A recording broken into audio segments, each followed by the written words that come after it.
वजीर बहबूदी बीसी तबकात जी कमलाकर ने कहा कि बीसी तबकात के पेशेवर अफराद को माली इमदाद फराहम करने का सिलसिला जारी है।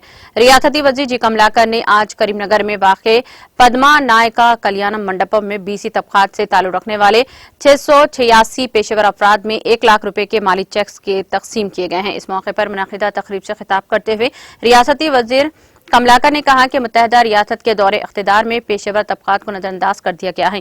उन्होंने कहा कि वज़ीर आला के सियार जात पात के पेशों को बचाने के मकसद से पेशेवर अफराद की हिमायत कर रहे हैं। उन्होंने कहा कि पसमानदा तबकात को माशी तरक्की देने के मकसद से ही तेलंगाना को हासिल किया गया है। उन्होंने कहा कि मुल्क की पसमानदगी की वजह कांग्रेस पार्टी है।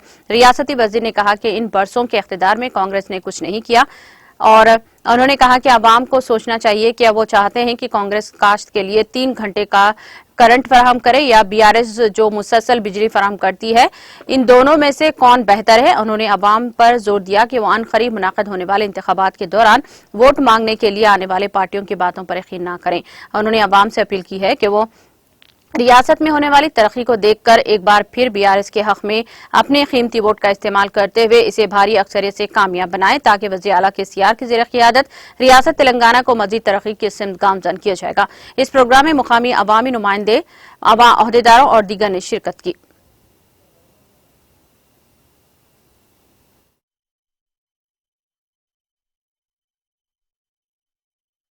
ఈ ప్రభుత్వం మీద గౌరవ ముఖ్యమంత్రి కేసీఆర్ మీద సంపూర్ణమైన విశ్వాసంతో ఉండి డెఫినెట్ గా మీ కుటుంబాలలో వెలుగు నింపే ప్రయత్నం చేస్తారు. కళ్యాణ లక్ష్మి వచ్చింది, ఒకరికి రాలే కదా, ప్రతి కుటుంబానికి చేరుతుంది. ఏ పట్టం చూడలే మేము. ఆసరా పింఛన్లు వచ్చినాయి, ఏ పట్టం చూడలే. అలాగే ఇది కూడా ప్రతి ఇంటికి చేర్చే బాధ్యత గౌరవ ముఖ్యమంత్రి తీసుకుంటారు. కాబట్టి మీరు దయచేసి వచ్చిన వారు కుల వృత్తులను కాపాడుకోండి. రాని వాళ్ళు మళ్ళీ అప్లై చేయించుకునే ప్రయత్నం చేస్తాం. మళ్ళీ మీకు చేతినిచ్చే కార్యక్రమం గౌరవ ముఖ్యమంత్రి తీసుకొస్తారు. అందులో ఎలాంటి అనుమానాలు లేవు. ఒక్కటి మాత్రం చాలా నేను కొంచెం కఠినంగా నిర్ణయం తీసుకోవాల్సి వస్తుంది. ఇది ఈ ₹1,00,000 ఎవరికి ఇస్తున్నాం మనము? ఒక నిరుపేద కులవృత్తి కాపాడుకున్నందుకు. నేను ఒక్కటి మాత్రం చెప్పాల్తున్నాం, ఈ ₹1,00,000 గౌరవ ముఖ్యమంత్రి కేసీఆర్ గారు మీ ఇంటికి పంపిస్తున్నారు. ఇది నీ సంపద, నీ ఆస్తి. ఇందులోకెళ్ళి ₹1 ఎవరికైనా లంచం ఇచ్చినట్టు తెలిస్తే ఇమ్మీడియట్ గా ₹1,00,000 వాపసు తీసుకుంటాడు కలెక్టర్ గారు. ఇమ్మీడియట్ గా తెల్లారే వాపసు తీసుకుంటాడు. ₹1 గిట్ట ఎవరికన్నా నాకు ఇప్పించినవనో, నా పేరు లిస్ట్ వచ్చిందనో, అది అధికారి ఎవరైనా కానీ అడుగుడు వేరు, ఇచ్చిన వారే నేరస్తులు. డెఫినెట్ ఇమ్మీడియట్ గా తెల్లారే ఆ ₹1,00,000 తీసుకొచ్చి గౌరవ కలెక్టర్ గారు తీసుకుంటారు. వేరే కులవృత్తి వాళ్ళు చేసే వాళ్ళకి అరేంజ్ చేస్తాం తప్ప కానీ ఇందులో ₹1 ఎవరికి ఇచ్చే ప్రయత్నం చేయకండి. ఇంటెలిజెన్స్ వ్యవస్థ బ్రహ్మాండంగా పనిచేస్తుంది. ఎవరు ఇచ్చినట్టు తెలిసినా అడిగినట్టుగా ఇద్దరు నేరస్తులుగా భావిస్తాం. డెఫినెట్గా ఇది మాత్రం చెప్తున్నాం. ఈ ₹1,00,000 దేనికి వాడతారు? పాత అప్పులు వాడకూడదు దయచేసి. మీ యొక్క గౌరవ ముఖ్యమంత్రి ఆలోచన మీ కులవృత్తిని కాపాడండి, మీ చేతి కులవృత్తిని కాపాడండి. ఓనర్ క్లీనర్గా ఉన్న వాళ్ళు ఓనర్గా ఎట్లా అయినరో వర్కర్ ఉన్నవారు ఓనర్ కావాలన్న ఆలోచనతో ఈరోజు మనము ఈ ₹1,00,000 పథకం తీసుకొస్తున్నాం. నేను కూడా మొదటిసారి ఇంజనీరింగ్ పాస్ అయినప్పుడు prime minister Rozgar Yojana, prime minister Yojana పథకం ఉండే. నేను ₹1,00,000 అప్లై చేసుకున్నా ఇండస్ట్రీ పెట్టుకుందామని.